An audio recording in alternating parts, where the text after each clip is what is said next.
Este episodio llega a ustedes gracias al apoyo de Algoritmo Taller Digital.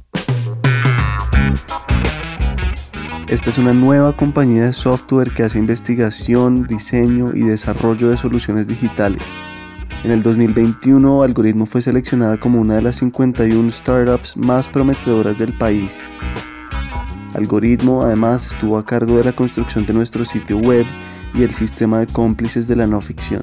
Son de verdad unos tesos que saben lo que necesita una organización para desarrollar soluciones digitales en el mundo de hoy. Conozcan más sobre Algoritmo en algoritmo.co. No todo el que bebe tiene problemas con el alcohol. De hecho, la gran mayoría no tiene problemas con el alcohol. Juan González fue un publicista exitoso. Es mexicano, tiene 65 años y más allá de eso fue uno de los mejores amigos de mi papá. Se conocieron en los grupos de Alcohólicos Anónimos o AA en la Ciudad de México. Las letras chiquitas del programa de AA dicen que no es para dejar de beber o de consumir. En realidad es para cambiar nuestras vidas, ¿no? Me encontré con Juan hace un par de semanas en esa ciudad y después de no vernos por casi 20 años, al hablar con él unos minutos decidí que no podía dejar de entrevistarlo. Uno ya tiene la personalidad adictiva y una de las características de esta personalidad es los polos, buscar los polos emocionales. En esta conversación hablamos de su familia. Para ese momento ya había muerto mi papá de cirrosis hepática. Yo lo vi morir, yo lo vi consumirse y cómo se llevó a la familia entre las patas, como decimos acá en México. De lo que para él es el alcoholismo. Él me había regalado su muerte para lograr entender profundamente que sí es cierto que era una enfermedad, que era incurable, que era progresiva y que era mortal, porque lo vi durante toda mi infancia. De la vida de Juan y de su cambio antes y después del alcohol.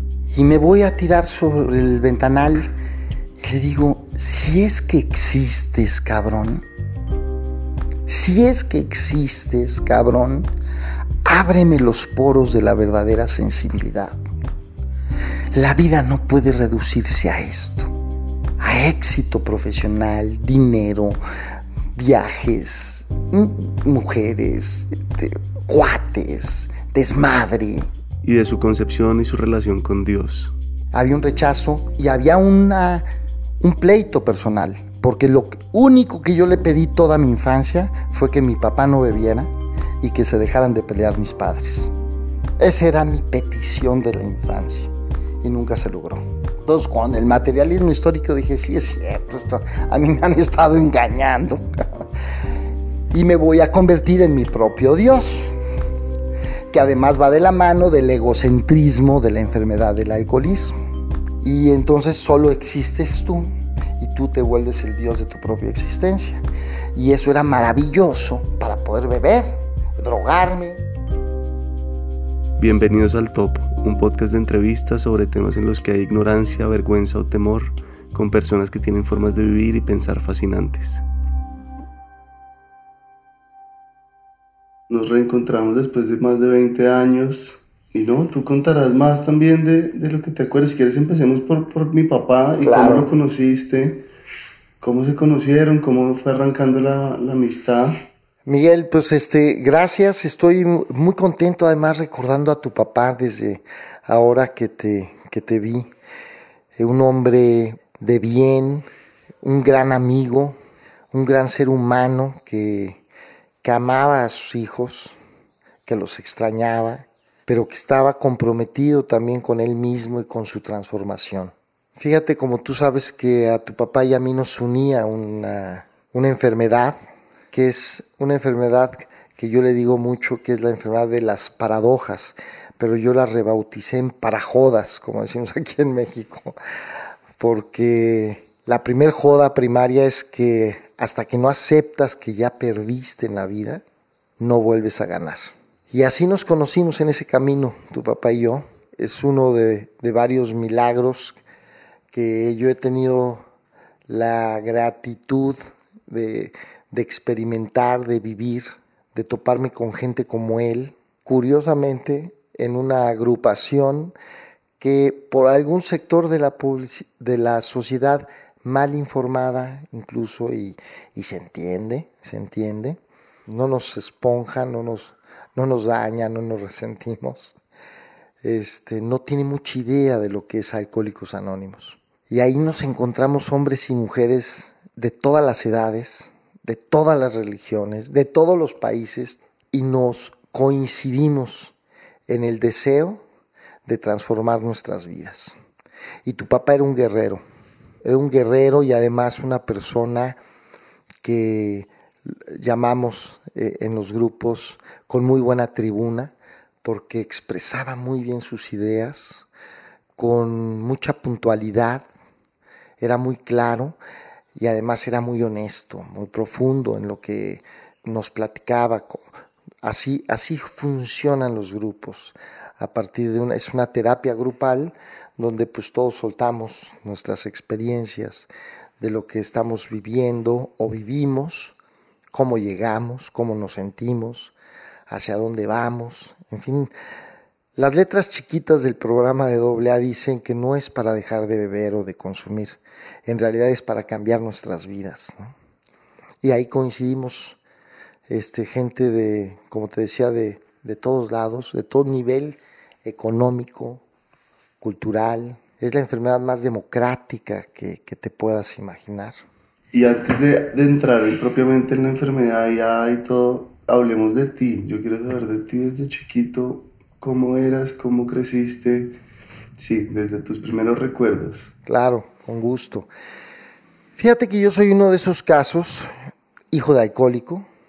No siempre, pero hoy se sabe que hay un factor hereditario en esta enfermedad, ¿no? Así como la diabetes, también sucede con la personalidad adictiva que degenera en alcoholismo o en adicciones o en otro tipo de adicciones. Hijo de alcohólico, éramos 5 hombres en la casa nada más, imagínate la testosterona. Tengo muy buenos recuerdos. Normalmente luego la gente quiere como que justificarse con su pasado y muchas veces con la infancia de por qué yo no fui o no hice. Yo guardo muy buenos recuerdos de mis hermanos. Yo me sentía muy, muy protegido por mis hermanos. Yo era el menor de los 5. Entonces yo me sentía protegido por todos los hermanos ante la situación que se vivía en casa. Yo trataba o era un niño bastante agradecido.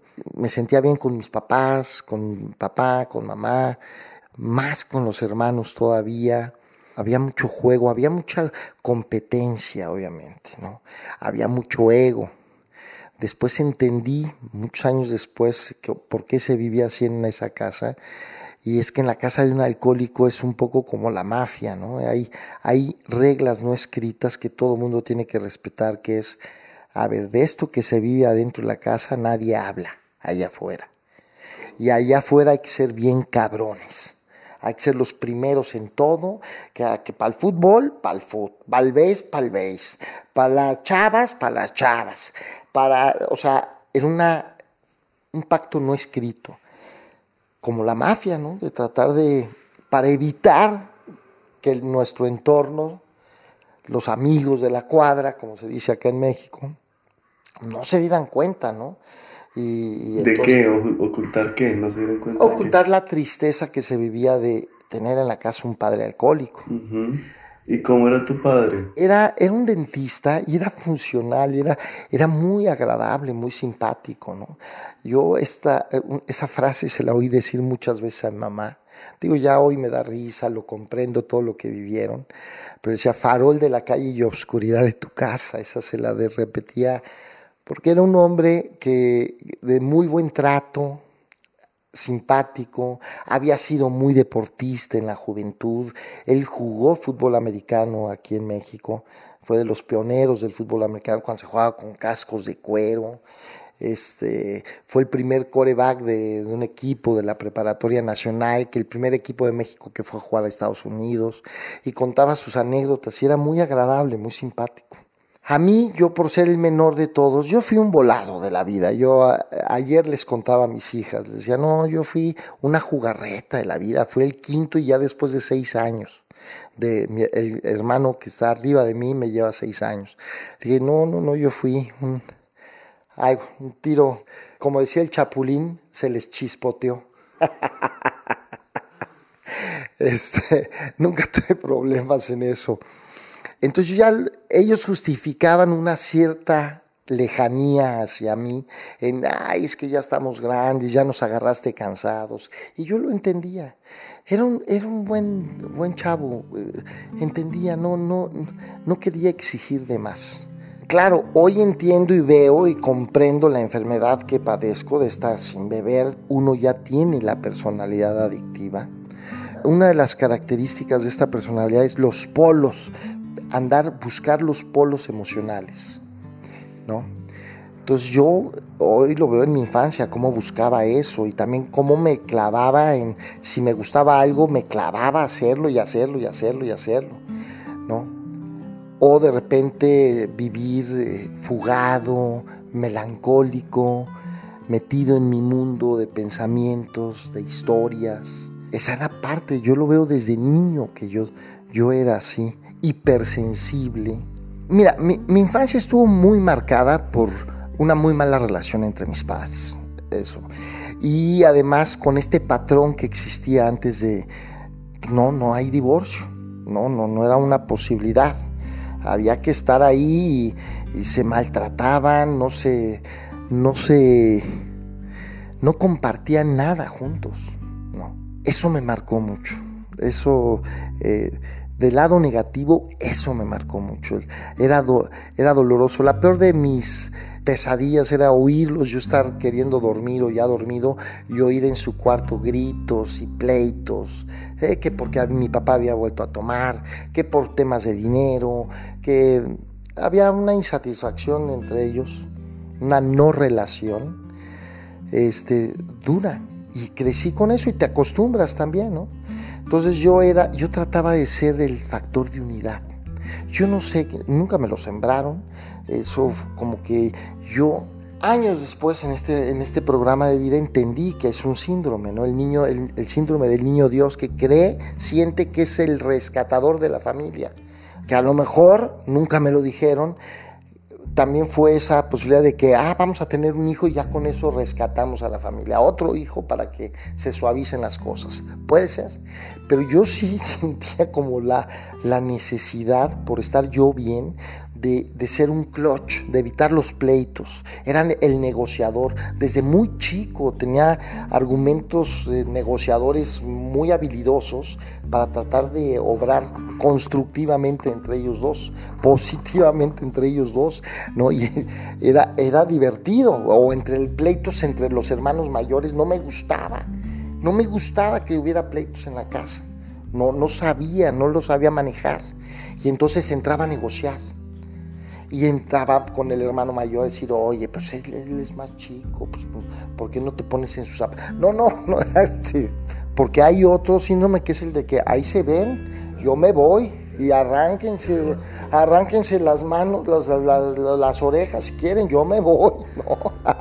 Y a mí no fue mi caso. A mí me gustaba estar en familia. A mí me podía hacer muy feliz que hubiese una noche bohemia con todos los hermanos en la casa, los amigos de los hermanos, y si estaban ahí por ahí mi papá y mi mamá, o sea, ya eso era para mí algo que se daba muy poco, no se daba porque el hogar estaba fracturado. Y háblame más de la adolescencia, los primeros amores, los primeros tragos. Sí, eso fue muy enamoradizo, me daba por ahí la fuga. Era chistoso, porque de muy niño, te estoy hablando a los 7 años, claro, copiaba los patrones de los hermanos mayores. Construí una casa en el barrio, en la calle, ¿sí? De ladrillos, que era el club, y entonces puse un letrero que decían, doy besos por $1. Y se formaban las chamaquitas de la calle. ¿Tú cuántos años y tenías? Yo daba 7 años, 8 máximo, ¿no? Y cuando se los conté, mis hermanos, cuando lo vi un hermano mayor, se morían de la risa, que de dónde yo había sacado eso. A mí me daba mucho fui muy noviero desde chiquito. Me emocionaba el tema de la novia y el besito. El deporte, muy metido en el deporte. que eso también me retrasó mi entrada al alcohol y las drogas. Yo fui tardío, yo soy de uno de los casos de personas que mi primer borrachera en conciencia que me puse fue ya en la universidad. Porque yo ya había, para ese momento ya había muerto mi papá de cirrosis hepática. Yo lo vi morir, yo lo vi consumirse y cómo se llevó pues, a la familia entre las patas. Como ¿Cuántos años tenías? 17, 18 años, iba para 18. ¿Y cómo fueron esos días de él, esos últimos Mira, días? muy raro, muy doloroso. Hoy muy doloroso para mí porque lo traté de esconder. Desde ahí yo ya denotaba esta personalidad de mi enfermedad, de tratar de ser cool y también vender como ser medio víctima de la vida y sacarle partido y no vivir un duelo real y profundo. También hoy entiendo, como una manera de proteger mis emociones. Pero lo manejé aparentemente bien, diciendo, bueno, pues ya, él lo decidió y tratar de marcar una línea para que no me lastimara, ¿no? Pero eran cercanos, mejor dicho, lo amabas. Éramos, no, muy cercanos ya no. Yo ya he pasado por esa edad de la adolescencia, ya había un rencor. Yo tengo una imagen, por ejemplo, dolorosa, que comparto, que no es grave, y el dolor es bien personal, ¿no? Y evidentemente todo es relativo. Hay gente que sufrió muchísimo más o tuvo duelos mucho más grandes. Hay otros que menos, ¿no? Pero esta imagen la recuerdo bien porque él estaba, claro, mi mamá ya no vivía en casa, se había ido a vivir con un tío mío, porque además ya tenía un proceso de cáncer. Entonces, con el pretexto de que allá, lo cual sí era cierto, mi tía y mi tío la cuidaban muy bien, la protegían, pero también como que le echamos entre los hermanos y el papá y pues que allá se hacen cargo de ella, pues muy bien. Y entonces íbamos a la visita diaria y eso, pero muy raro también, una situación muy de casa de alcohólicos, de patear la responsabilidad, ¿no? ¿Y tu papá en la casa? Mi papá en la ¿Ustedes? casa, los demás no nos quisimos ir porque todos decíamos con el pretexto de que pues, todos tenemos nuestra vida acá, ¿no? Todos acá están nuestros amigos, acá está nuestra vida, pues no nos vamos, ¿no? Pero recuerdo que estábamos en uno de esos momentos y mi papá en una de sus crisis alcohólicas, donde ya no se paraba ni para ir a su consultorio, que estaba ahí muy cerca de la casa, su consultorio, él era cirujano dentista y era bueno y sí trataba de mantener su compromiso, pero pues había ya momentos en los que le ganaba y se quedaba en la casa tomando o tirado en su cama. Su gran argumento, que fue doloroso y que yo se lo compré algún día, y yo le dije a mamá, pues sí, tiene razón mi papá. Él decía, oye, ¿qué te preocupas si yo no ando arrastrando el prestigio de la familia en las calles o en restaurantes o en bares? Yo voy, trabajo, me regreso, me siento a ver la tele con mis copas. Yo, chamaco, dije, oye, mamá, pues sí es cierto. ¿Qué te molesta? ¿Cuál es el problema? Claro, sin entender, más allá del daño profundo de la relación hombre-mujer entre ellos, El ¿no? mismo dicho, Claro. farol de la calle, oscuridad de la casa. Así es, ¿no? Y pero ya cuando él estaba así y yo ya era, pues ya no adolescente, pues estaba cerca él de la muerte, yo estaba o por ahí en tercero de prepa o en el primer semestre de la universidad, por ahí ha de haber sido, y me acuerdo que oyó que yo estaba en la casa. Ya para ese momento también los hermanos mayores, unos ya se habían casado, otros se habían ido de la casa y ya nada más quedamos dos de nosotros ahí con él, ¿no? Y la muchacha que atendía la casa. Y estaba yo comiendo y oí que se paró de su cuarto, cosa que ya no hacía, para irse a sentar a la mesa a comer conmigo. Me di cuenta que quería tratar de acompañarme. Estaba pues seguramente una cruda moral. Y se sentó y me trató de hacer la plática. Le dije, ¿sabes qué? No me vengas a platicar de tonterías. Agarré mi plato, lo dejé en la cocina y me fui. Y se quedó gritándome, eres un grosero, chamaco. Pero eso es lo que me definía ya.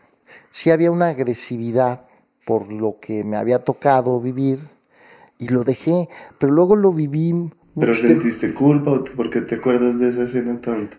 Porque yo siempre fui cariñoso con ellos, sí trataba en esto, como te contaba hace rato, yo trataba de ser el moderador de la familia, el elemento que sumaba, unía y no el que dividía. Entonces fue muy notorio que ya no pude, sentí rechazo por él ya, y por eso me dolió, o sea, por eso se me quedó muy clavada, ¿no? Es de haberlo dejado ahí, de hacer el esfuerzo, ¿no? Pero yo ya veía que se estaba consumiendo y efectivamente tiempo después fallece en el hospital, ya no aguantó, duró mucho tiempo así con recaídas y recaídas hospitalarias, porque decía su doctor que era muy fuerte por el ejercicio que había hecho de joven, aunque él muere muy joven, él muere a los 64 años, también muy joven, muy jóvenes. Entonces, pues sí me marcó eso. Pero ¿sabes qué me marcó más, Miguel? La ida de los hermanos de la casa, cómo se iban yendo. Tengo mi hermano mayor, que ya falleció también por temas de alcohol, de drogas y de elección de vida. Él era gay. Eso se manejó muy bien en mi casa. Nunca hubo un rechazo hacia él.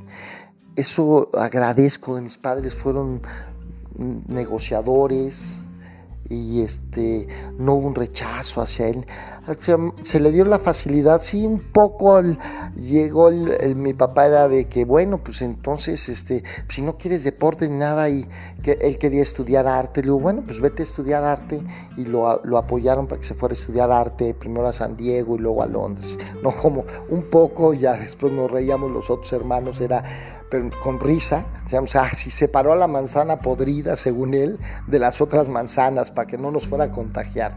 Creíamos que había sido un poco esa postura, aunque nunca lo dijo así, ni hubo juicios contra su elección, ¿no? Y nosotros siempre también la llevamos bien con él y fuimos, cuando él venía, él sí era un poco más despegado, evidentemente, todos los demás éramos bien deportistas, él no. Él desde niño se quedaba a pintar en la casa, acompañaba a mi mamá a hacer las compras, desde muy chico, o sea que sí estaba.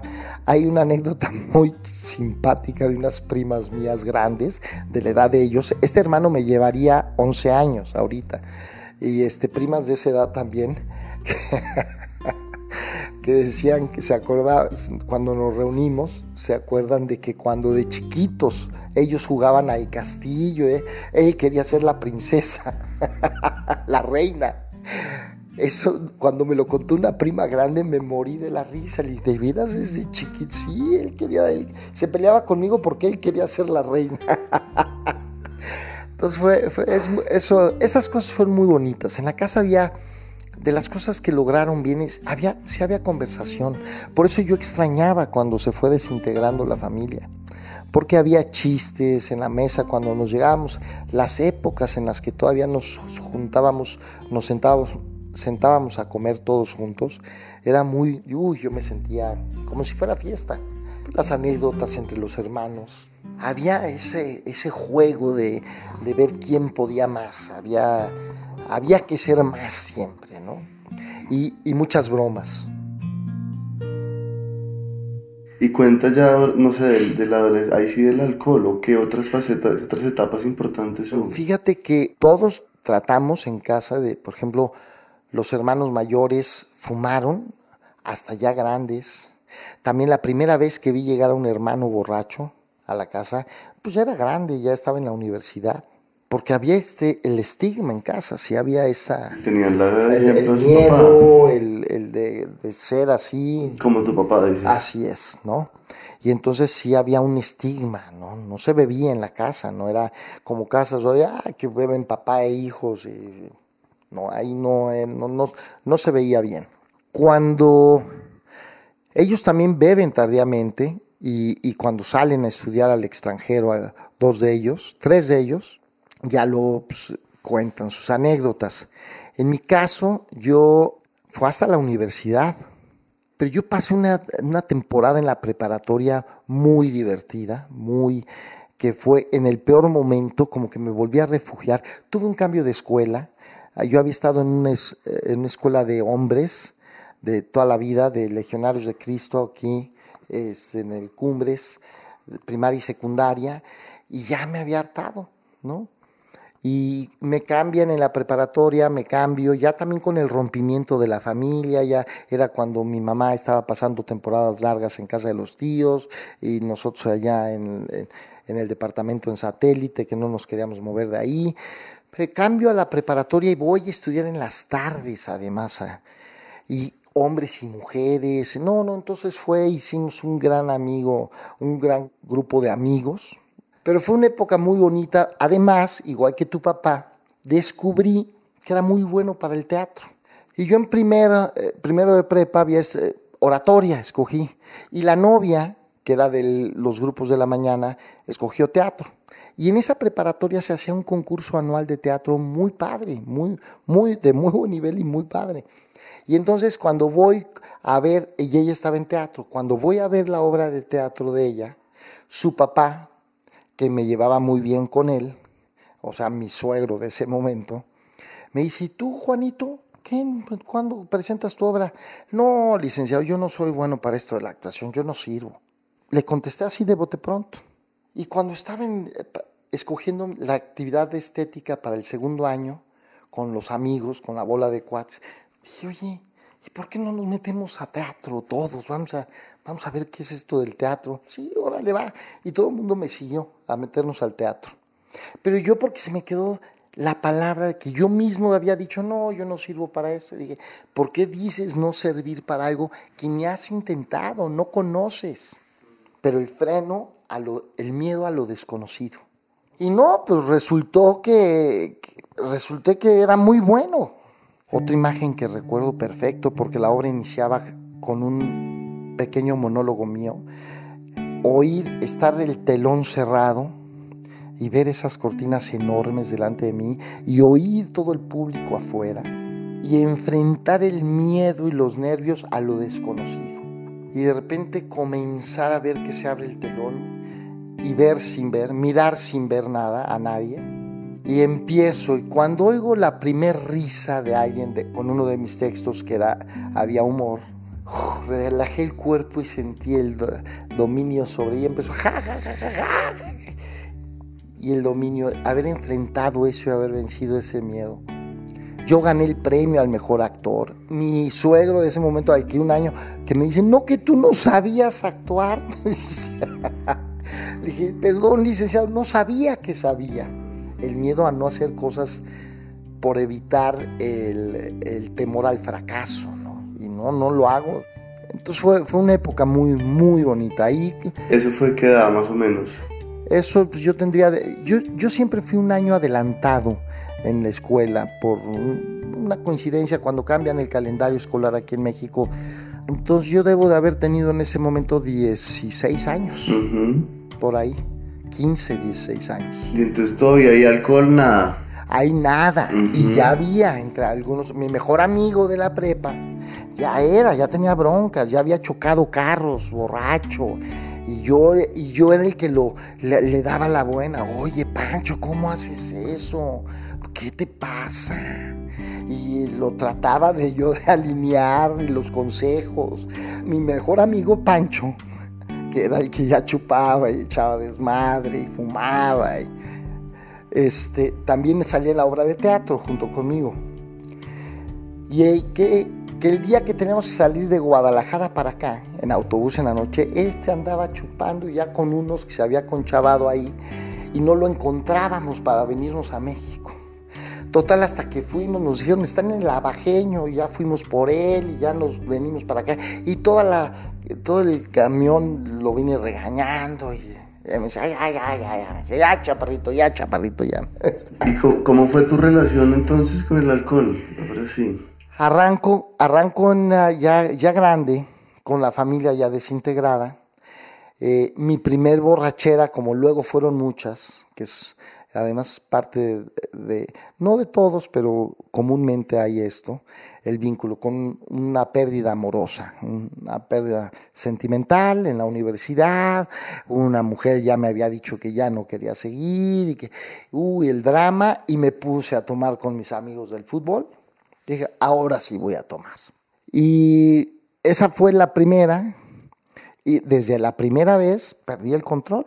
Entonces eso pudo, ya hoy lo veo, hoy que sé, pudo haber sido ya una evidencia de que aguas, ¿no? O sea, no eres muy apto para beber. Pero no hice caso. Ahora, no seguí inmediatamente, pero estuvo vinculado. Esas primeras borracheras siempre estuvieron vinculados con temas de mujer. Luego otras a las semanas, en un viaje a Acapulco, también estábamos detrás de unas gringas y unas canadienses, y por andar de coquetos con, no, pues vamos a echar tequila, y también me puse una borrachera de tequila, pero tremenda, ¿no? Que duré años sin poder oler el tequila, sin poderlo oler de la borrachera que me puse, vinculado otra vez al jugueteo, filtreo con la mujer y en la búsqueda de la aceptación. ¿Y cuándo ya se te sale de las manos? Sí, ¿cómo fue ese proceso? ¿Qué tan largo? Eso ya fue, fíjate, yo me casé muy joven, nos embarazamos, mi ex mujer, la mamá de mis hijas, con quien me llevo muy bien, muy jóvenes, yo tenía 21 años, estaba en la universidad todavía, y ella fue una mujer que me impactó desde que la conocí, era hermana de una compañera mía de la universidad, que yo la invito a salir a la amiga de la universidad, que era muy guapa también, sin conocer a la hermana, y llegó por ellas me dice, oye, pero ¿puedo llevar a mi hermanita? Y dijo, ya sabes, esa cuando te dicen, van a llevar chaperona. Bueno, entonces yo le dije a un amigo mío, oye, pues vente, vamos, ¿quieres ir conmigo? Voy con una amiga de la universidad, y te va a llevar a su hermanita. Y cuando nos abren la puerta, la hermanita, que era Adriana, la que hoy es mamá de mis hijas, ¡wow! Espectacular. Dije, ¡ay, hijo! Sí, yo por una mujer así hasta trabajo, me dice mi amigo. Total, salimos, nos divertimos, pero a mí ya me dejó de interesar la compañera de la universidad, y vi que se llevaban muy bien. Y entonces ya no quise, dije, no me voy a meter en un pleito, que se metan en un pleito entre ellas. Y las dejé, poco a poco salimos una o dos veces más, y dejé de... ¿Con la mayor? Con la mayor. Dejé de frecuentarlas. Y entonces ella al final de un semestre me dice, oye, Juan, ¿me das un aventón a la casa? Sí, claro. Me dice, ¿por qué me dejaste de hablar y de buscar? Le dije, ¿quieres saber la verdad? Sí.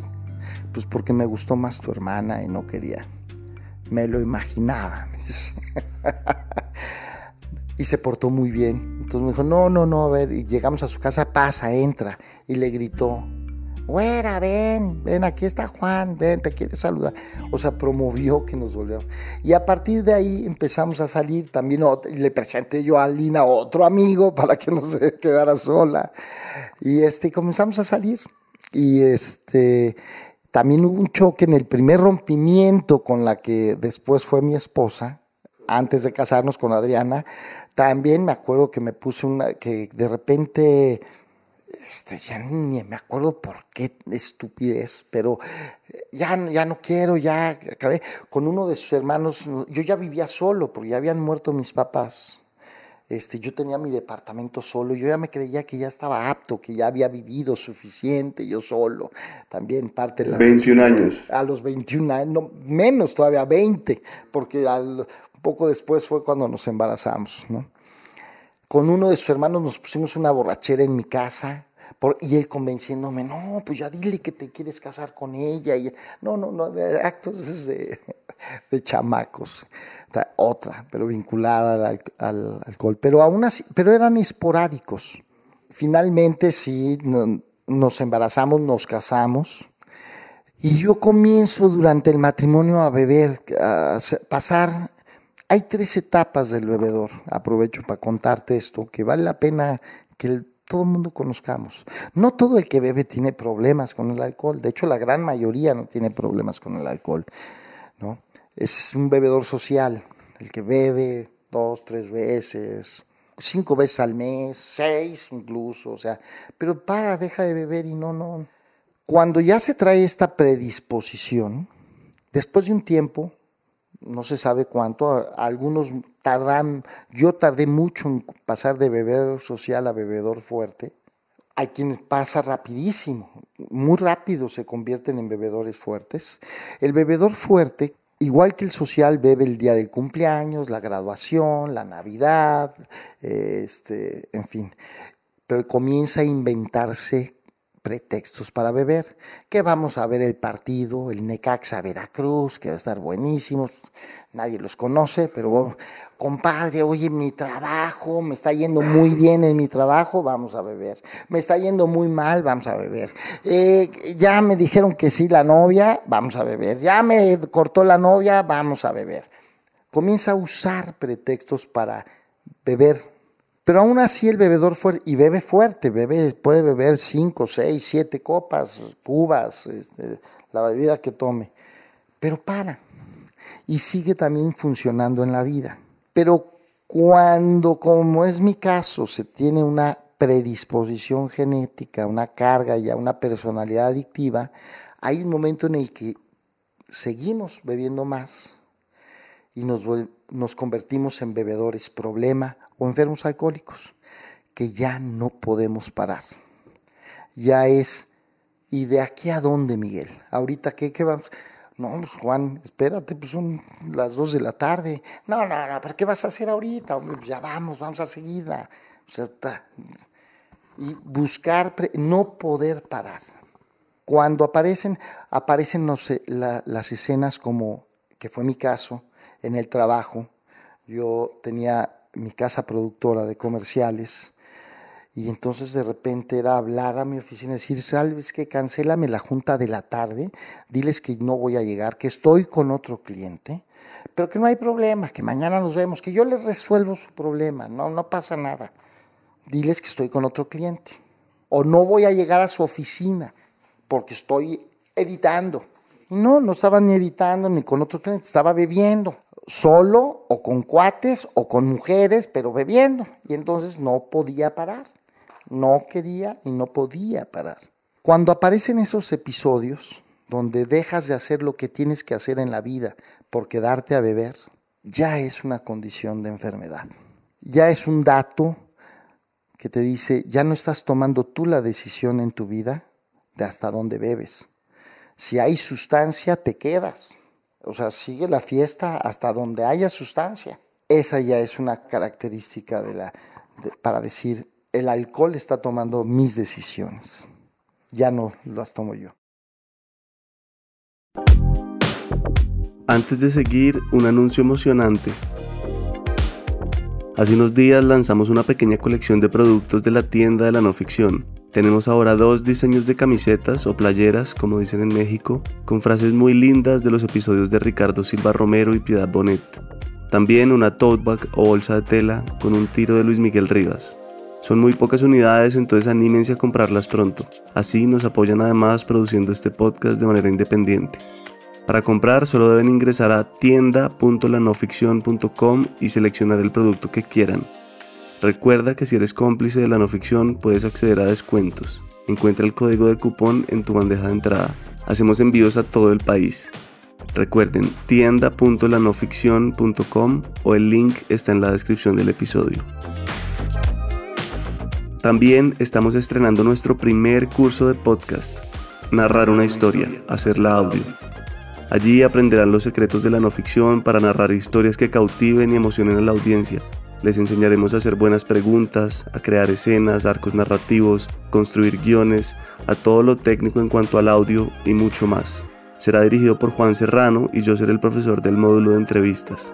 Anímense a participar, iniciamos el 4 de mayo. Para comprar o inscribirse también deben ingresar al mismo link, tienda.lanoficcion.com.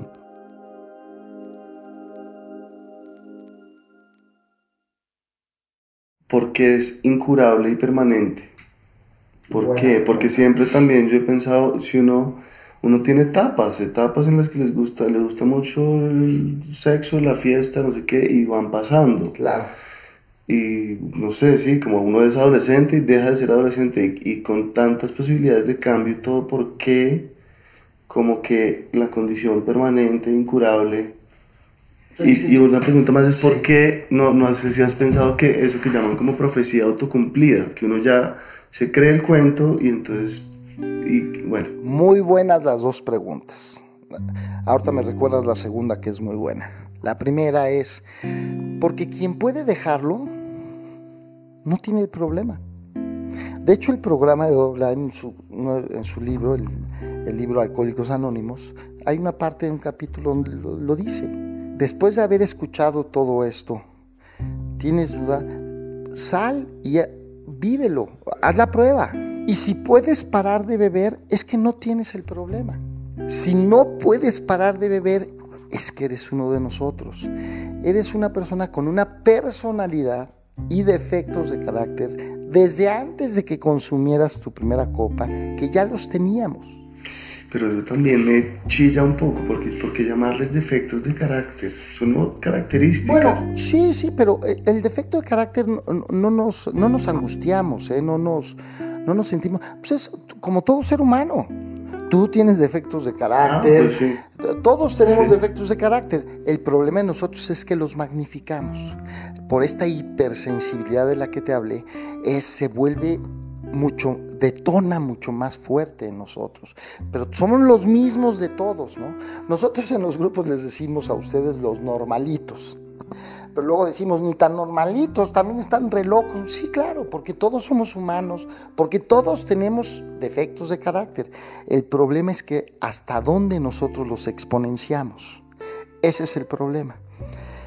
Y que cuando hay sustancia de por medio, pues todavía se vuelve mucho peor. Pero son exactamente los mismos del ser humano. Hay muchos compañeros que ubican al defecto de carácter como los pecados capitales, ¿no? Que esos son nuestros, y que los tenemos todos. Sí, no, es muy interesante el tema. Y sí, la otra era la de la profecía autocumplida, que es como decir lo mismo. Cuando yo me digo a mí mismo, yo soy tímido o yo soy malo para lo que sea, pues me creo el cuento y me cierro a la posibilidad de contarme otra historia y crear otra realidad. Cuando nosotros llegamos ya la gran mayoría de nosotros ya nos hicimos muchas pruebas antes de aceptar que éramos alcohólicos. Ya hicimos... Mira, yo por esto que te conté de mi papá, cuando yo llego al grupo, sin saberlo, yo ya había hecho esas pruebas. Como yo vi morirse a mi papá, esto de la incurabilidad, que es progresivo y es mortal, yo lo viví con mi padre. No, él no conoció AA, él nunca intentó. Una vez intentó. Es una anécdota, ahorita más adelante, si hay tiempo, te la cuento. Muy dolorosa, muy naif la historia esa, y chistosa también. Pero te cuento, yo entendí muchos años después de estar en grupo que él me había regalado su muerte para lograr entender profundamente que sí es cierto que era una enfermedad, que era incurable, que era progresiva y que era mortal, porque lo vi durante toda mi infancia y la adolescencia, lo vi. Entonces, cuando yo llego a un grupo y me dicen eso los veteranos, yo dije, ay, güey. Primero iba a decir, ay, asústame, Panteón, no, ay, estos me quieren asustar, ay. Pero inmediatamente dije, aguas, Juan, tu papá se murió. E intentó dejar de beber, no con grupo, no los conoció, pero por su cuenta. Y cuando volvía a beber era peor y tuvo así recaídas en el transcurso de la vida. Entonces, yo ya lo tenía, yo lo viví. Entonces, cuando llego al grupo, dije, caray, sí es cierto. Pero también me doy cuenta porque yo no trato de negar. Una de las características... Inclusive mi posición puede estar intentando eso. Puede ser, sí, puede ser, porque todos la vivimos. Sí, de hecho, y nadie quiere aceptarlo. Nadie. Sí, de entrada. Muchas veces lo decimos medio de broma, medio de verdad, cuando estamos en una plática con un posible candidato.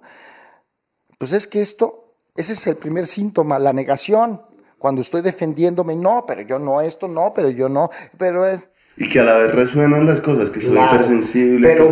pero te van sonando. Sí. Pero también nosotros entendemos que cada quien llega y es una decisión personal. Y que cada quien llega cuando tiene que llegar. No es de que yo te vaya a convencer a ti o tú a mí, no. Y ese punto también ampliémoslo porque a veces sí siento, como lo que me decías, que al llevar el mensaje y no sé qué, y a veces sí se siente como evangelizando, como trayendo gente. Sí hay. No, no debe de ser, ¿eh? Y muchas veces nos podemos estar equivocando, pero porque no es así, porque es una agrupación muy abierta y entendemos que nadie nos pudo decir a nosotros, no, oye, tú ya tienes, Juan, el problema. No, nadie me lo pudo haber dicho. Y es lo peor, que generas negación y rechazo. Lo que nosotros hacemos es lo que se llama levantar fondos. Ah, pues mira, yo te cuento qué me pasó, pero tú decides si tú estás viviendo. Y yo también entiendo que a lo mejor no es tu caso, lo que te dije hace rato. Nos cuesta trabajo llegar a muchos a decir esto tan claramente. La gran mayoría que bebe no es alcohólica, ni tiene problemas. Pero es tan gris y delgada la línea, porque te cuento mi caso. Yo ayer salí de fiesta, me tomé 4 tequilas, desde el comienzo era como, ¿será que tomo o no? Como, hay algo que me dice, ¿para qué? El costo es alto, como que hay algo que me dice, no hay necesidad, es mejor por salud, mentalmente, todo. Pero me los tomé y entonces la pasé rico, pero hoy hay algo de guayabo, de cruda, y sigo en el dilema, digamos, y paré 2 meses y medio y no tomé nada esos 2 meses y fue fantástico, entonces también me di cuenta que podía parar. Entonces, digamos, en mi caso personal siempre me lo he preguntado pues por mi papá, claro, también 4000 veces, y ahí sigo, digamos, no tengo como una claridad de soy, no soy, qué hacer, pero pues...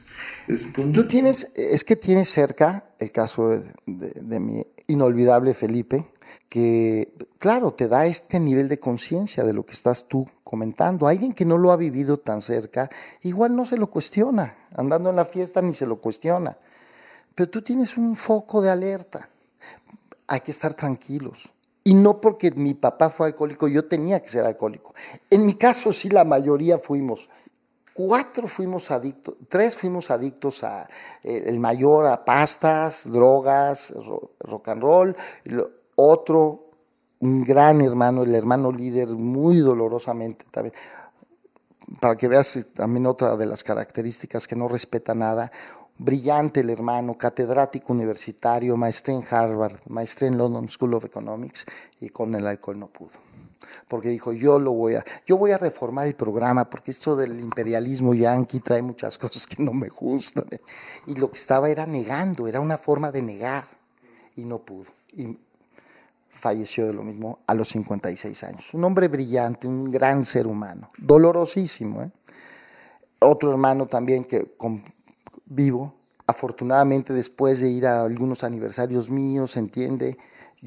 No te debes de meter tampoco con tu familia, no es. Y esto decimos que es de atracción, no de promoción. Entonces él comenzó a ver la vida que yo llevaba antes y los cambios que había dentro del programa, y se acercó al programa. Y entonces él también lleva 16 años sin beber. Ah, sí, ¿no? Wow, qué cantidad. Somos los únicos conclusiones distintas. Y el único que no tuvo nunca problemas con el alcohol, pero tenía personalidad adictiva, se convirtió en pastor cristiano. ¿Y eso qué es? Le dio vida. Él siempre anduvo en la búsqueda de algo. Anduvo de joven. Él es el único odontólogo de profesión, igual que mi padre. Pero anduvo en contacto con seres extraterrestres cuando se puso de moda esa. Y luego se fue a una expedición marina con Vital Alzar, de Tampico, pasando por el Triángulo de las Bermudas a España, con una burbuja de salvamento marino que habían diseñado. Y luego cuando, somos la gran mayoría gente muy emocional, que es una de las características, y con muchos con mucho empuje de hacedores. Y esa es parte de la personalidad adictiva. Y él agarró con sus cuates cuando regresaron, sin ser marino. Él no se había subido ni a una lancha en el lago de Chapultepec, o esa era su experiencia marina, una lancha aquí en el lago. No, se va de marino y deja a su mujer embarazada de su segunda hija. Mi respeto, siempre lo he dicho para mi cuñada, qué huevos, ¿no? ¿Y se vuelve pastor? ¿Eh? ¿Y se vuelve pastor? No, pero después, ayer todavía era dentista y estaba en la búsqueda. Cuando regresan de la expedición, él y otros 2 amigos, uno que era arquitecto, otro que era pintor, y él, dicen que van a fundar el Instituto para la Sobrevivencia del Hombre en la Mar y que se van a vivir a Los Cabos, a San Lucas. Y allá con el gobernador, que tenían un contacto y que les iba a ceder unos terrenos y que iban a una fundación. Y estando en esa onda, contactan con el cristianismo, que allá es una fuente muy fuerte por el contacto con los americanos. En Los Cabos. En Los Cabos. Y se vuelven cristianos, se clava, deja la odontología, se empieza a clavar, hasta que termina de pastor. Aquí en Puebla, una comunidad muy fuerte, muy grande. Y ojo, que lo respeto mucho, ¿eh? Hoy a mí AA me ha enseñado a respetar todo. O sea, todos ¿Y cómo los lo tomas? ¿Y lo sientes parecido a AA o para nada? No, o sea, sí hay cosas de la fe, de la transformación. El camino de AA no es religioso, pero sí es muy espiritual.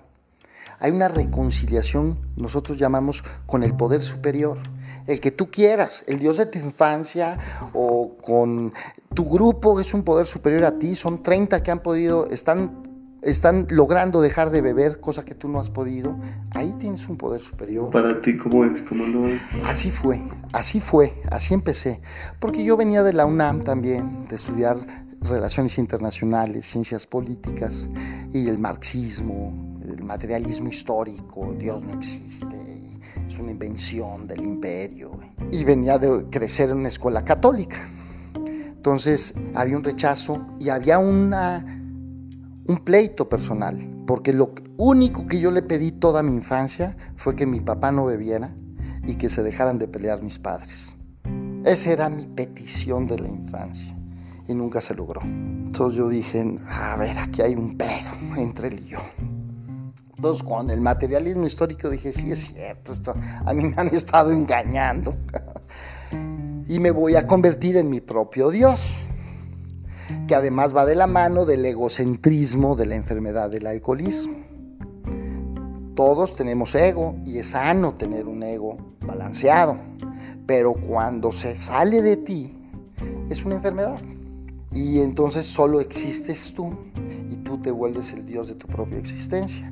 Y eso era maravilloso para poder beber, drogarme, y las etapas que tuve metido en la droga igual, hacer tu vida.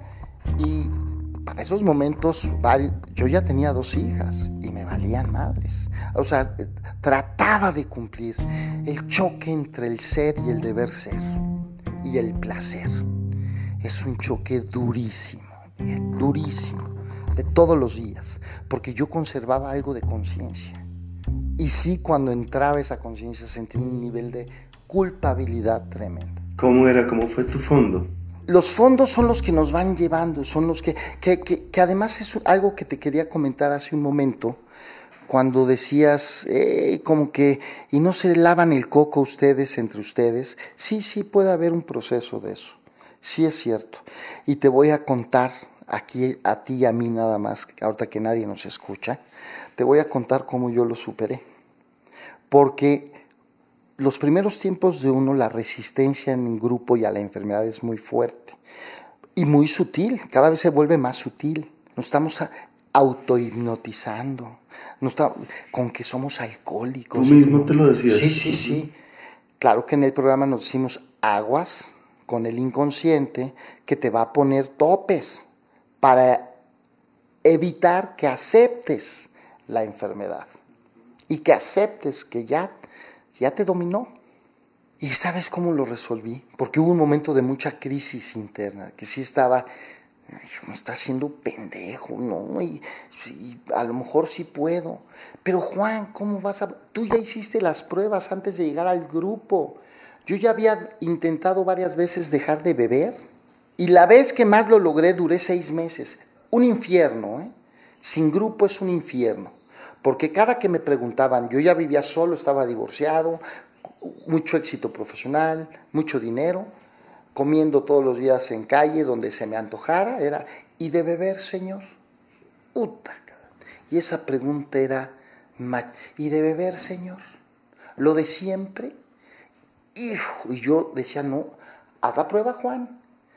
Me decían, tú viste morir a tu papá, ¿no tienes problemas de alcohol? Deja de beber. Hijo. O sea, yo las pruebas esas ya las había hecho por mi cuenta. Yo me decía, hoy nada más tómate 7. 7, no me decía tómate 2. Y no podía. Ni 7. Ni 7. Si estaba buena la fiesta y la compañía, la mujer y estábamos divertidos, me seguía. No, ya mañana, ya luego. Ni 7. No una, muchas veces hice esa prueba. Ya no bebas jueves, bebe viernes, sábado. No, jueves, viernes, sábado. ¿Y por qué no el domingo? Pues la cruda y luego ya. Bueno, los lunes no bebas. Hay cóctel, hay presentación, tengo comida de negocios, buscando el pretexto para beber. O sea, cuando me quise decir, ¿qué haces aquí en el grupo? Dije, ojo, esas pruebas que dice el libro, tú ya las hiciste, las que dicen el libro, ve y haz la prueba. Tú ya las hiciste antes de llegar aquí, no te engañes. Y cuando llegó la crisis de, nos estamos autohipnotizando de que somos alcohólicos y que ya no podemos ni una, y que cuando me llegó esa crisis muy fuerte, la resolví diciendo, a ver, Juan, ¿cómo te sientes mejor? Cuando estabas crudo, teniendo que hablarle a tu asistente a que te contara la mitad de la borrachera que habías hecho, cómo llegaste a tu casa, traes la cartera, no traes la cartera, bajar a checar el carro que estuviera, primero que estuviera y luego que no estuviera rayado, golpeado. ¿Qué hace esta mujer aquí? ¿De dónde la saqué? O sea, ya viviste esos episodios. ¿Te estás lavando el coco aquí en AA? ¿Cuál ha sido el resultado? ¿Vives mejor o vives peor? No, pues evidentemente vivo mejor. Entonces, ¿qué eliges? ¿Te quedas con el autowash? ¿Eliges esto? ¿O te quieres regresar a donde según tú no te lavas el cerebro, pero pues termina, ya no decidías, ya no tomabas la decisión de tu vida? Qué belleza cómo pusiste eso, porque fue como el diálogo de conversaciones con Dios. Así es. Esa voz que pregunta y Así solo lo es. lleva a uno a decidir. Así es, así es. Y en ese camino que te decía hace un momento, la parte espiritual y el asociarte a un poder superior, es relajante, es ponerte en manos de decir, hay un poder superior a mí. O sea, este mundo, hay una energía que lo sostiene. Hay unas fuerzas que yo no veo, o una fuerza que yo no veo, que tiene funcionando o mal funcionando, como queramos, pero estamos. ¿Cómo lo encontraste? ¿Cómo sentiste eso la primera vez? Fue muy bonito. La primera vez que me logré descubrir, y me emociona. Yo ya estaba divorciado, entonces salía los fines de semana con mis hijas, pasaba por ellas, estaban muy chiquitas. Cuando yo llego a AA, ellas Daniela tendría 6 años y Gaby 10. Y me veo en un viernes, que los viernes acá son de fiesta, desde la comida, viernes iniciaba la fiesta, si es que no la traía desde el jueves, pero imperdonable, ¿no? O sea, ¿quién chingados no está de fiesta? ¿Quién no come y abandona el trabajo de viernes a sábado? ¿No? Me veo sentado en un McDonald's con mis 2 hijas, abriendo su cajita feliz y poniéndome a jugar con ellas.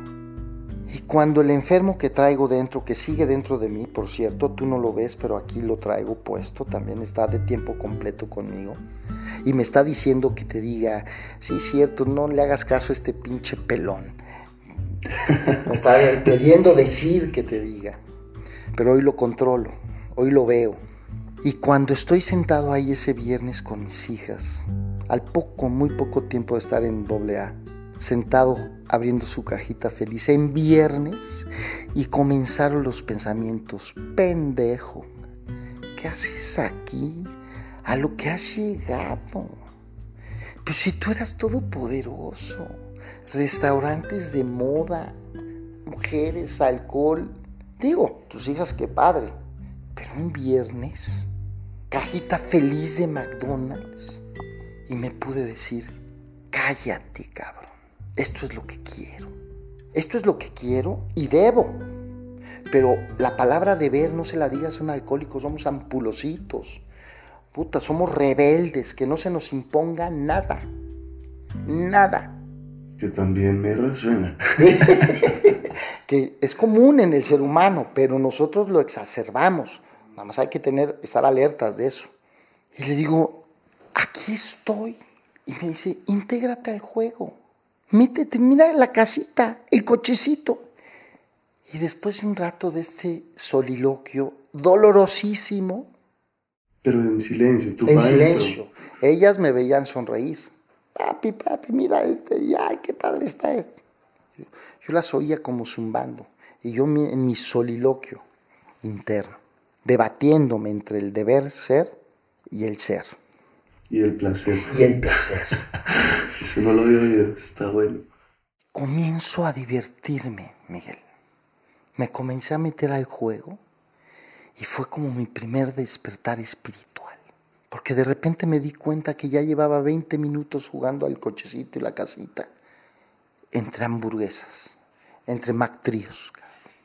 Solo por eso le guardo un recuerdo bonito a McDonald's. Y ahí llevabas poco en el grupo, empezando ahí. Muy poco, llevaría meses. ¿Y cómo fue tu fondo para saber esas últimas escenas de bebedor? Tuve varios. Con ellas, que no le hice caso, fue uno de esos primeros y que me engañé para no verlo. En una de esas salidas de fin de semana con ellas de regreso en la noche a la casa, malamente las traía a las dos sentadas aquí en el asiento de adelante conmigo en el auto. Y íbamos en una calle que circulábamos seguido, rumbo a la casa, que tenía 45 grados y una pared. Gracias a Dios, que hoy sí sé que existe, tiempecito antes le habían construido un tope a la curva, que no tenía. Para cuando yo llego en el coche a la zona del tope, yo ya iba dormido. Y mis hijas también venían dormidas. Las dos adelante. Adelante las dos. Primer gran retador, el alcohólico. Vénganse aquí, qué bonito que estén mis hijas aquí. ¿No? A mí no me va a pasar. Hay otros sí, a mí no. Ya iba dormido contra la pared, Miguel. El tope me lo llevé, ¡pum!, brincamos y me despierto y alcanzo a frenar. No hice caso. Llamada 1 de atención. Meses después, bajando de una fiesta de acá, una zona de las afueras de la ciudad, Coajimalpa, donde hay casas muy bonitas, una fiesta muy nice, muy bonita. No, según yo, no vengo borracho, no había tomado. No, pero tenía 3 días de fiesta. Vengo bajando la carretera muy peligrosa, curviada, en el cerro. Me quedo dormido. Me despierta que me llevo un fantasma de esos de carretera, de obra. ¡Pau! Me despierto, montículo de tierra, doy un volantazo, instintivamente sin ver, hacia la izquierda. Me mete a la carretera, iba a un barranco. Esa es una zona de barrancos. ¡Pum! Volantazo. Entro a la carretera, me doy cuenta que la transmisión se había volado, el motor seguía prendido, pongo neutral. Los alcohólicos somos habilidosísimos. Nos gusta decir que somos muy inteligentes. Ahorita luego recuérdame que te diga. No somos inteligentes, somos muy mañosos para vivir y muy hábiles para vivir. No forzosamente es inteligencia. Doy el volantazo, me doy cuenta que ya no sirve y como dije, no, ¿qué hago acá en el cerro? Pongo neutral y como avalancha, el carrito, toda la bajada, dije, hice memoria, esto llega, bajo por Constituyentes, llego hasta la Condesa y hasta donde me lleve el vuelo, no te frenes. Claro, no había semáforos, te estoy hablando que eran las 5:30 de la mañana, 5 en fin de semana. Pum, pum, pum, y dicho y hecho, llegué hasta la colonia donde yo vivía, la colonia Roma. Pierde vuelo el coche, al lado del bosque Chapultepec, lo estaciono, lo cierro y me voy. Agarro taxi y me voy. ¿Qué crees que hice después de eso, al día siguiente? Hablarle a todas mis compinches, nos vemos en la Polar, para curarnos, con birria, cervezas, rocola y alcohol. Y a contarles mi heroicidad, la mía. O sea, qué chingón es su amigo, ¿eh? Vean cómo la libré, cogí el coche, hablé, hice llamadas, fueron por él, grúa, y yo chupando otra vez. De ahí hasta el día siguiente. Segunda llamada, yo fui el héroe de la historia. Nunca pensé, hasta tiempo después en grupo, que dije, cabrón, Juan, alguien te volanteó a la izquierda y no a la derecha. Alguien que te quiere para otro fin, tal vez para que transmitas este mensaje. Y luego la última de las, bueno, hubieron varias, pero así como para ponerte 3, voy a filmar unos comerciales a Acapulco y yo ya llevaba plan con una amiga de las que iba a filmar, que era amiga mía de una onda que estudiábamos en aquel tiempo. Yo ya me daba cuenta que estaba mal y entonces me metí a todo tipo de curso de filosofía de vida, Cuarto Camino. Aquí hay un movimiento muy fuerte y muy importante y muy bueno de una persona, un gurú, que le decimos el Ponchilingas. Es un gurú, de verdad, es un hombre muy, muy, muy capaz y su camino de vida, que es el del autoconocimiento, es muy bueno, me sirvió muchísimo en AA. Pero yo lo usaba para no tomar la decisión de dejar de beber. Yo sé que ya estaba mal en la vida, me daba cuenta que no estaba viviendo bien. Me metí a todo tipo de cursos, metafísica, eso. Pero cuando había que dejar de beber, no dejaba de beber. Entonces ya de nada sirve, todo se borra, todo se va a la basura. Entonces con esta amiga ya iba a filmar y ya habíamos quedado nos quedamos en Acapulco. Éramos amigos, pero pues, estábamos viendo. Pero yo traía un truene emocional con la pareja en turno y andaba dolido. Y entonces ya no nada más era con ella, ya había otra que me había gustado y entonces quería que se quedara. Y entonces yo había invitado a de mis amigos de la borrachera que me alcanzaran en Acapulco y que uno de ellos tenía departamento allá, que llegaran los otros y vamos a quedarnos, todos, ¿no? Y a mandar de regreso al crew de filmación. Y cuando le digo a esta amiga, oye, pues vamos a quedarnos con mis amigos. No, pero pues el plan éramos tú y yo. No, pero los cuates. Y ya, no, yo no. La mandé de regreso con el crew de filmación. Pero la mujer estaba, oye, íbamos a quedarnos tú y yo pues a platicar, a estar aquí, conocernos, en fin. Nada, no sabíamos ni siquiera qué, igual nada más como amigos, tal vez, no sé. Hasta la fecha no sé qué pudo haber pasado. Pero yo quería la fiesta. Los amigos significaban el alcohol y andar detrás de la otra y curándome la herida de la que me había dejado ya en México. Y fue 2 días, terminé de filmar, todo fin de semana de borracha. No dejé de beber desde que acabé de filmar. No, desde las últimas escenas de la filmación ya estaba bebiendo. No dejé de beber hasta 3 días después que me trajeron a México en coche ellos, mis amigos, que yo todavía me vine, una escena de veras la guardo en el corazón para decir, por si quieres volver a beber, con un cepelín de esos de Coca-Cola, convertido en cuba, todo enorme. Así me regresé a la carretera. Como un botellón de Cuba Libre. Esos grandototes, lleno de Cuba, de alcohol y de coca. Y venía bebiendo yo atrás, ellos manejando, ellos me trajeron, me dejaron en calidad de bulto en mi departamento. Y me acuerdo, mi departamento es un piso 8 y tiene un ventanal muy grande.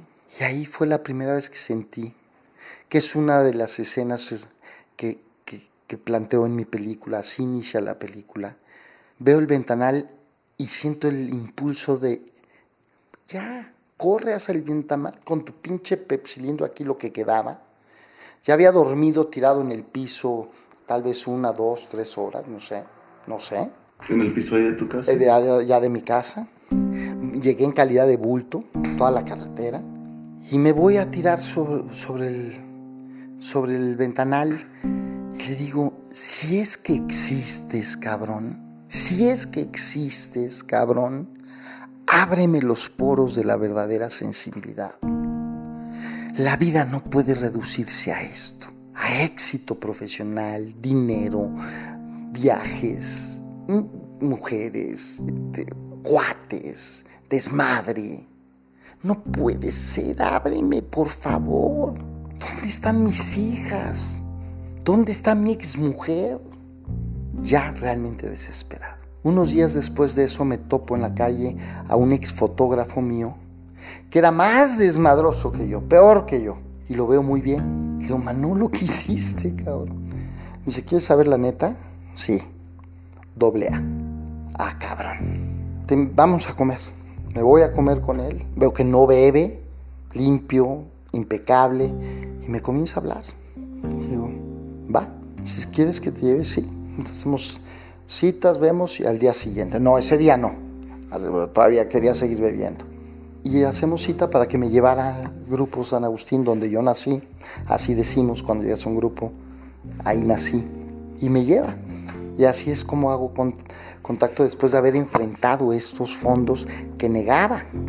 Y tiempo después empiezan los despertares espirituales con el tiempo, como el que te narré de McDonald's, pero como esos acabo de vivir hace 2 días. La invitación de mi nieto, gracias a Dios hoy tengo familia, me quieren ver mis hijas, me quieren ver mis nietos. Una llamada de mi nieto de 7 años, un video. Opa, te invito a que me veas jugar fútbol. Puta madre. Y hoy estoy de cuerpo, de mente y de corazón presente ante esos eventos de la vida, que eran los que me había perdido siempre. Son los que le grité a Dios, si es que existes, cabrón, ábreme los poros, porque ya no siento nada más que estas jaladas de vida, las que me vendió mi enfermedad y la falsa sociedad. ¿Cuántos años llevas limpio? 23 años. Y en esos 23, pues obvio, imposible resumirlo, es tan fácil, pero ¿cómo es tu nueva vida desde ese día que naciste en el grupo? Comienzan a haber muchos cambios. Muchos cambios. Esto, lo que te acabo de compartir, es una de las cosas mayores, que en mi caso era de verdad sentir la vida, lo que vale de la vida. Vivirlo, agradecerlo, dejar de estar, como decimos, corriendo por el becerro de oro. Muchas veces se viven problemas también. Las promesas del programa es que vas a tener, que yo me pitorreé de ellas, me reí de ellas, dije, ay, no manches, padrino, no. Vas a tener una vida útil y feliz. Ay, ¿esa es toda la promesa? Ay, no mames. Voy a dejar de beber, de consumir la pinche vidotota que me daba por ser útil y feliz.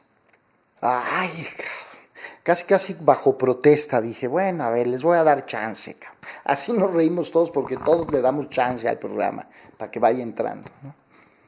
Útil y feliz. Sí, vas a tener una vida de bienestar. Bienestar. Parte de la palabra es estar bien. Me reí, dije, no mamen, qué promesa. Oigan, tienen poco marketing ustedes, ¿eh? O sea, como que su promesa. Sí, su promesa no es muy alentadora, no. Ah, no. Voltea a ver la vida que llevabas. Voltea a ver lo que hiciste con tu vida los últimos 10 años. En mi caso, los años más aterradores fueron cerca de 10 años. Fui necio, me tardé en tomar la decisión, en enfrentar la decisión. Y le dice, padrino, bueno, aunque sea dame chance. Ya entendí, pero déjame primero ser feliz y luego útil. El egoísmo, voy yo por delante. No. Primero sé útil. Y como consecuencia de ser útil a alguien más, vas a encontrar la felicidad. ¿Te lo dice tu padrino o el programa? El programa lo dice y mi padrino me lo explicó así. ¿Cómo explicas tú ese programa? Digamos, Dios, ¿cómo nace? Es un programa espiritual, ¿no? Tiene 87 años, Miguel. Entonces, yo siempre he sido como fue tu papá también. Teníamos un sentimiento, era una cosa que compartíamos, anti-yanquis, o sea, no nos caían muy bien los gringos y entonces ya era sospechoso que esto viniera de los gringos. Mis primeras lecturas del programa querían encontrarle que a ver, estos nos quieren manipular a los latinoamericanos de alguna manera, nos quieren seguir poniendo el pie en el cuello, buscándole al el gato encerrado, ¿no? Siempre fueron mis primeras lecturas, así eran, ¿no? Por supuesto, hoy entiendo que era mi resistencia a dejar de beber la que quería encontrar de dónde asirme para decir, ¡ja, ja, ja! Ahí está, pinches yanquis, cabrón. Y no, pues estos eran dos alcohólicos, los cofundadores, alcohólicos, tocados por Dios, hoy estoy convencido, ¿no? Porque es un movimiento que hoy estamos en 188 países del mundo, Miguel. Por algo será. Se acaba de sumar Mongolia, es el país 188, con oficinas de AA. Sin que haya autoridad. Y no hay autoridades. Que haya, sí, todos somos compañeros dando servicio, ayudándonos unos a otros. Sí hay una estructura de organización, lo menos estructurada posible, y fundamentalmente encargada por compañeros. Yo, por ejemplo, hoy soy aquí en México el coordinador del área de DF Centro, es decir, todos los grupos del Distrito Federal Centro nos reunimos ahí en esa área y todos los miércoles, jueves, viernes, y hablamos de temas de servicio, de cómo podemos mejorar la transmisión del mensaje, qué nos está haciendo falta, cómo están los grupos, y todos somos compañeros que cedemos nuestros tiempos para dar ese servicio, que es una de las cosas que se deja por la misma deformación de la enfermedad. Casi todos dejamos el tema del servicio para el final, porque seguimos siendo egoístas, porque esta enfermedad es incurable. Dejamos de beber. Muchas veces, cuando no se practica el programa, decimos, es un borracho seco. O sea, lo único que hiciste fue tapó la botella, pero sus juicios y actitudes siguen siendo torcidos. De que pensar por él, nada más, le vale madres la familia, es un güey arrogante, infiel, roba, se corrompe. Y no, las letras chiquitas del programa es un programa de progreso espiritual para convertirnos poco a poco en mejores personas. Condición sine qua non, como dirían los abogados, es dejar de beber, dejar de consumir. Pero no es el objetivo final, sino transformar nuestra vida. Ese es el verdadero objetivo de un programa espiritual donde el poder superior, la imagen de la compañía, no la imagen, de un poder superior es fundamental. Porque en nuestro segundo paso reconocemos que existen.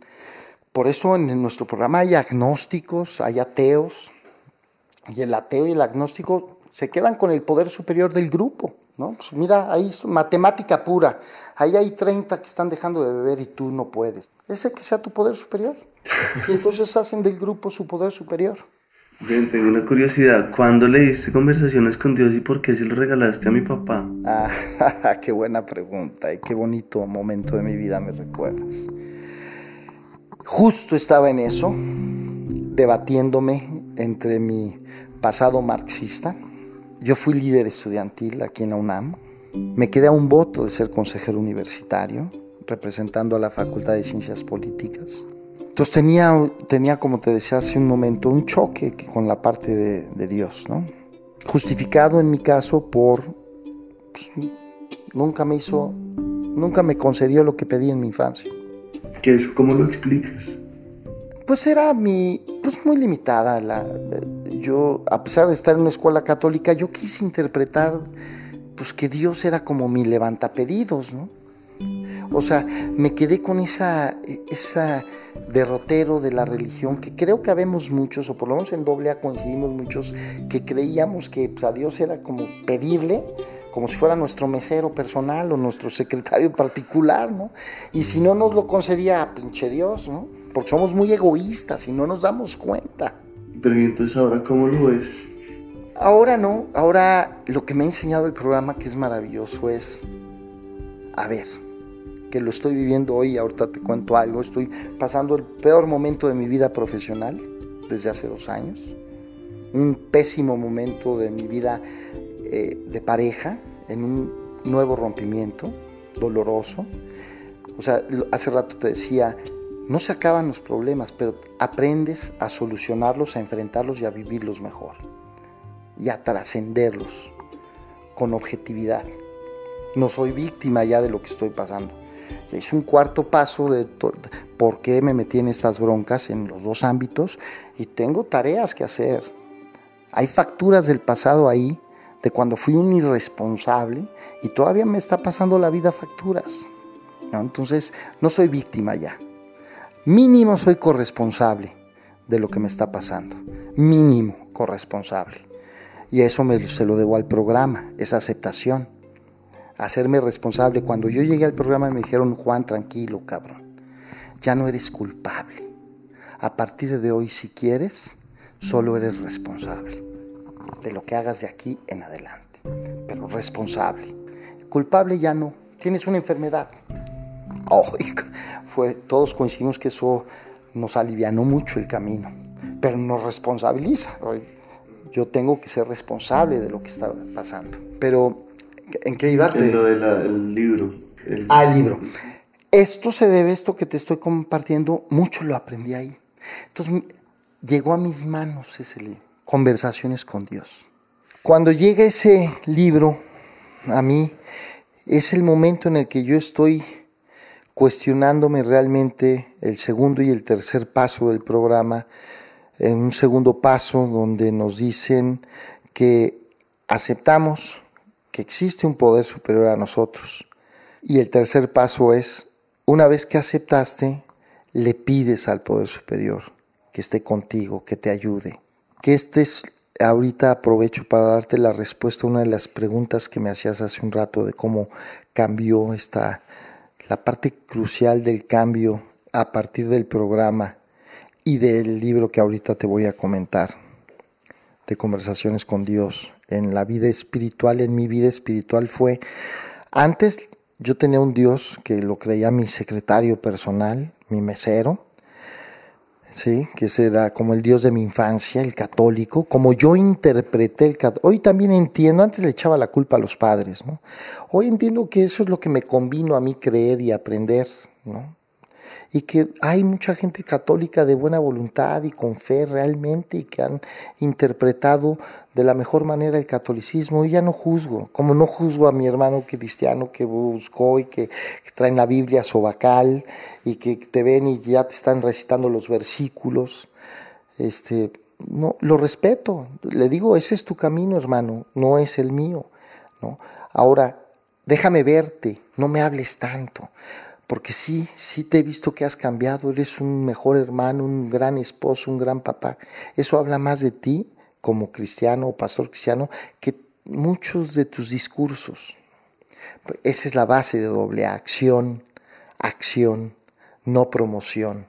Esa es la política de relaciones públicas de AA, acción, no promoción. Y se lleva al poder superior en que hoy Dios, inicié con el concepto de poder superior, hoy lo digo abiertamente, es Dios el que está conmigo y lo que me ha enseñado el programa es a pedir fortaleza para hacer y tolerancia para esperar.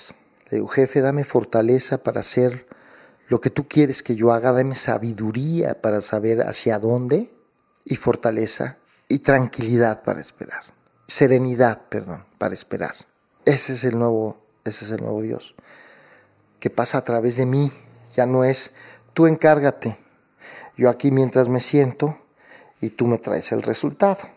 No, dime hacia dónde, ilumíname hacia dónde y dame fortaleza para hacerlo. Entonces ahí, ese libro, sí, ahí te llegó, ¿cómo? ¿Qué recuerdas? ¿Te lo regalaron y después? Me lo regaló una amiga que conocía parte del proceso donde yo estaba y que me dijo, mira, esto te puede servir. Cuando oía mis debates sobre el poder superior, Dios o no, me pone Conversaciones con Dios y y cayeron los 20, como decimos acá, entre mi programa, segundo y tercer paso del programa, y este libro. Una nueva relación con un Dios mucho más presente, mucho más íntimo, un Dios que no es el Dios de los templos, que hoy respeto.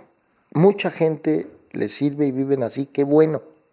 Ya no soy quien para juzgar. ¿Te sirve? Adelante, Miguel. ¿No te sirve? Pues te presento mi opción, ojalá te sirva. Si no te sirve, no pasa nada. A mí sí. Y vino un Dios así, un Dios al que le podía hablar aquí en la esquina, donde lo necesites, es el Dios de AA. Hoy lo sé. Es donde necesitas tranquilidad, paz, amor, tolerancia, inspiración. Pues está aquí en la terminal del metro, hay 200,000 gentes, no entro y tengo pelea. A ver, hazte un espacio, cierra los ojos, pídele tolerancia, pídele iluminación de hacia dónde, qué haces, cómo. ¿Hay manera de resolverlo? Sí, no. No, pues tranquilízate. Sí, ponte en marcha. Ese es el nuevo Dios que traemos puesto o tratamos de traer puesto. Es la invitación del programa y de Conversaciones con Dios. Y entonces ahora sí cuéntame cuándo se lo regalaste, qué pasaba ahí. Tu papá iba, compartíamos, él en ese momento estaba terminando una relación conflictiva, yo ya había pasado por eso y platicábamos mucho al respecto, a partir del reconocimiento de nuestra codependencia emocional de las relaciones. Y entonces el programa es, haz conciencia y cambia. Y lo que queremos todos o que pretenderíamos es que en automático yo ya entendí, ya leí, ya soy otro. No, ya entendiste, ya leíste, ahora hay que echarle acción. Y ahí es en el campo de la acción donde se redefine el ser humano, con nuevas acciones, nuevos comportamientos. Oye, pero ¿cómo estoy pensando? Otra vez estoy celoso y otra vez estoy entrampado en un problema de pareja. Pues porque estás enfermo y porque seguramente dejaste que florecieran algunos de tus defectos de carácter, tu egoísmo, dejaste de observar la relación hasta que hubo un momento en el que, o sea, porque sigues enfermo, Juan, así nos hablamos en primera persona. Lo que hoy puedo yo hacer es aceptarlo, hacer un inventario de la situación y pedirle a fortaleza al jefe para cambiarlo. Y así es como tratamos nuestro día a día. Entendemos que todavía somos defectuosos, el alma descuadrada, quiere ir para un lado. Y cuando se iba él a verlos a ustedes, que iba siempre con mucho, los amaba profundamente, y la parte fundamental de volver a Bogotá era verlos y estar con ustedes y platicar con ustedes y sentirlos y que lo vieran también. Le di el libro para que lo ayudara y le escribí esta carta que tú me hiciste favor de regresar a la luz de mi vida, que dice abril 2003. Felipe, la lectura de este libro le dio sentido a mi dolor cuando más lo necesitaba. Fue luz y reencuentro con una parte de mi ser que tenía abandonada y se convirtió en guía inmejorable para fortalecer mi contacto consciente y honesto con el poder superior. Espero que a ti también te regale largas horas de reflexión y bienestar en esta difícil travesía del rescate de uno mismo. Juan. Hijo, fue algo... me acuerdo cuando lo escribí, que quería compartirlo con él y sé que él lo atesoró y que le fue útil, porque luego lo platicábamos. Qué bonito fue, que es de las cosas maravillosas de este programa, Miguel, es, por ejemplo, en mi caso, haber tenido la bendición de conocer a un ser humano como tu padre. Esos son los nuevos regalos de la vida. Y él y yo lo platicábamos. Nos decíamos, me decía, oiga, venga usted acá. Y si usted y yo nos hubiéramos conocido en la juerga, hijo, no, decíamos, hubiéramos destrozado medio México, ¿no? Porque éramos tremendos los dos. Pero no, nos juntábamos a platicar, a compartirnos, a acompañarnos, a hablar del cambio que implicaba, a hablar de nuestros hijos y de nuestra nueva vida. Él era un gran servidor, le encantaba ir al penal, era la parte creo que más disfrutaba de su trabajo. Nosotros le decíamos el ministro, oiga ministro, y si iba al penal, al de alta seguridad, a ver paisanos que estaban ahí y hablar del programa, y muchos con problema. Este programa tiene 3 legados. El primer legado es el de la recuperación. Sí nos tenemos que recuperar a nosotros mismos. Es como en el avión, baja la mascarilla, póntela. Pero inmediatamente después de la recuperación viene a hacer la unidad con tu gente, con tu grupo, con los grupos, con AA como un todo. Y la más importante de todos, servicio. Servicio a la sociedad, servicio a ti, a tu grupo, también a la familia, pero sobre todo a la comunidad que te devolvió la vida. Decimos, ¿qué estás dispuesto a hacer para dejar de beber? Todo.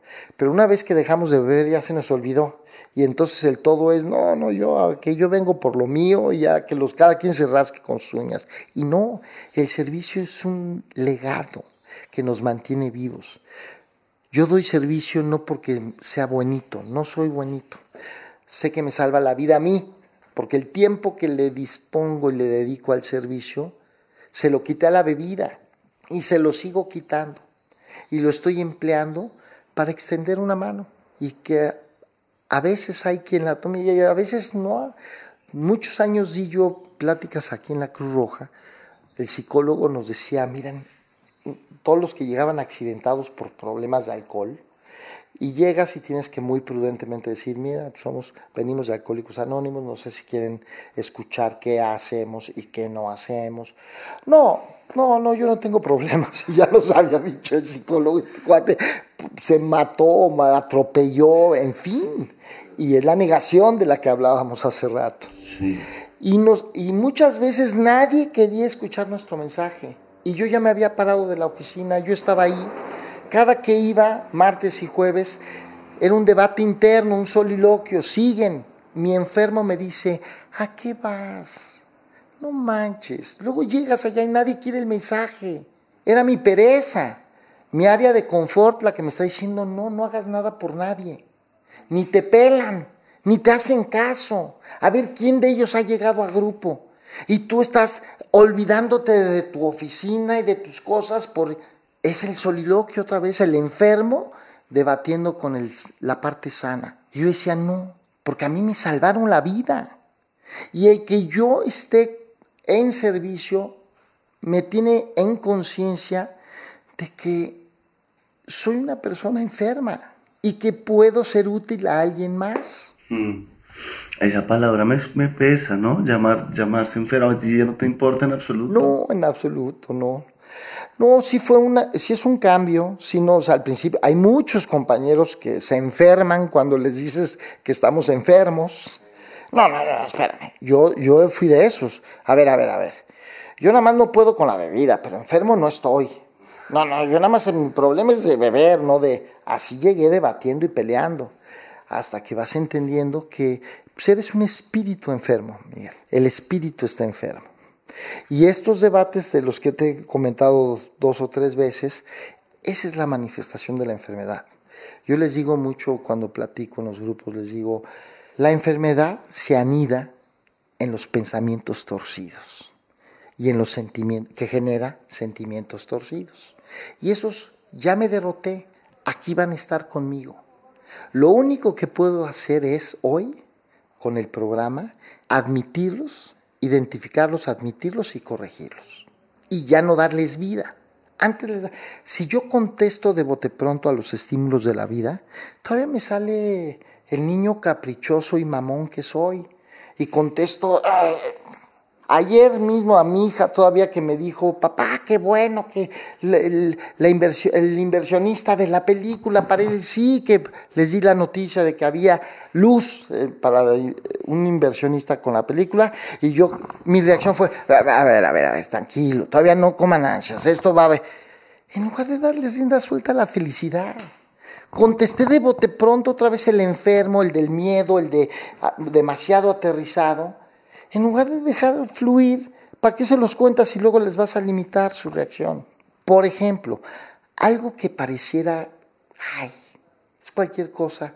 Sí, no es grave, pero son otra vez ahí el enfermito contestando de bote pronto a la vida.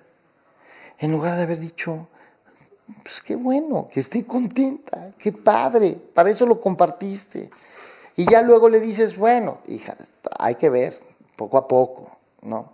¿Sí me explico? Total. En esas reacciones, yo me puedo pelear aquí abajo, saliendo de aquí muy espiritual de platicar según yo contigo, y se me cruza alguien en el coche y todavía si me agarra mal parado, me ando bajando y mentándole la madre y... Pero ¿qué pasó de lo que estábamos hablando hace rato? Porque todas mis reacciones están enfermitas. Sí, las de todos, en cierto modo, todos estamos claro, enfermos. Todos es un reto espiritual. Así es. Bueno, y para ir cerrando, cuenta en qué andas ahora. Decías que los últimos 2 años profesionalmente han sido difíciles. Deja dicho como lo que quieras sobre tu proyecto y terminamos. Pues mira, te dije hace un momento que sí. Curiosamente, después de muchos años de éxito en el mundo de la publicidad, de repente se juntaron decisiones más allá. No por mí, ni la venta de 2 empresas, una porque llegó la tercera generación, se fue para abajo y la empinaron en 2 años. En 2 años la empinaron y la estaban quebrando, entonces problemas familiares, la venden. Meses después, una empresa también que era de mis clientes fijos, americana, la venden a los suecos de Tempur-Pedic, y entonces cambio de señales, filiación internacional, cambio de agencia, de casas creativas, de todo, fuera. Otra, a los meses, pierdo por mal comportamiento mío, soberbio en mis tratos con una gente del equipo con quien habíamos ganado la cuenta de Maruchan, y cambio de director japonés, y total, se me vinieron así como fichitas de dominó. Y mi hija Gaby me dice, papá, pues tú siempre nos dijiste que no querías ser publicista, que tú no eras publicista, que tú querías ir al cine, que tú estabas construyendo tu oficio de creador, de escritor, de productor, de director. Pues igual ya tu poder superior te está diciendo, oye, pues ya como que tu área de confort 30 años, ya, no, muévete de aquí. ¿Qué pasó con el otro proyecto? De bote pronto le contesté, no, hija, sí, pero no, ahorita tengo que levantar la empresa y luchar. Y a los 3 días digo, tiene toda la razón. Obsérvalo, cómo se vino las fichas de dominó. Dije, hija, tienes toda... Cerré la oficina y me fui a la casa y luego a otra oficina que mantenía y me dediqué a escribir mi primer largometraje, mi ópera prima, que evidentemente habla de estos temas. No es autobiográfica, pero sí basada en hechos reales. Y habla de lo difícil que es transformarse a uno mismo, ¿no? El rescate de uno mismo. El rescate, como dice aquí, de uno mismo. El enfrentamiento con nuestros demonios internos, entre el deber ser y el placer. Y esa lucha intestina que está siempre, y de un personaje que de los cuernos de la luna del éxito aparente, camina el infierno del Dante hasta llegar al infierno de la vida, pone al borde de la muerte a una de sus hijas, ahí sí en la película, la deja en coma en un accidente automovilístico, y luego viene su proceso de recuperación. Es una película que habla sobre el tema, que quiere dejar en claro que esta es una enfermedad. Sí, que somos malvivientes, sí, muy malvivientes nos convertimos, pero es una enfermedad y que hay solución. y que la solución está en los programas de 12 pasos, de AA, y en el reencontrarnos con una vida espiritual como cada quien la quiera concebir. Y se manifiesta todo esto y lo que quiere es que sea una película que te haga reír mucho, porque al principio, como decimos, nuestras patoaventuras son muy divertidas, luego se vuelven muy dramáticas y dolorosas, y que termines reflexionando, saliendo del cine diciendo, wow, me divertí, lloré, pero reflexiono hoy de una manera distinta sobre el tema del alcohol y las drogas, y de que hay un lugar donde lo puedo solucionar si lo acepto. Uy, quiero verla, te deseo todo lo mejor y gracias de corazón, Juan. No, gracias a ti, Miguel, ha sido una experiencia hermosa, porque sé que tu papá ha estado aquí presente con nosotros, un gran compañero, un gran ser humano, y tú reflejas su grandeza, le hizo rescatar de su vida entre todos sus demonios, que también compartimos demonios. y me encanta estar platicando contigo y que estés en esto y que le sea útil a quien lo escuche. Ojalá le pueda ser de utilidad.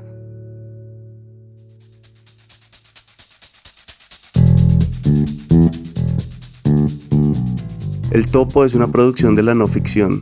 La mezcla y el diseño de sonido de este episodio fueron de Daniel Díaz y Valentina Fonseca. La ilustración de la portada y el manejo de las redes sociales está a cargo de Isabela Soto Vallejo. Jocelyn Quintana es la coordinadora financiera y estratégica. Mi nombre es Miguel Reyes.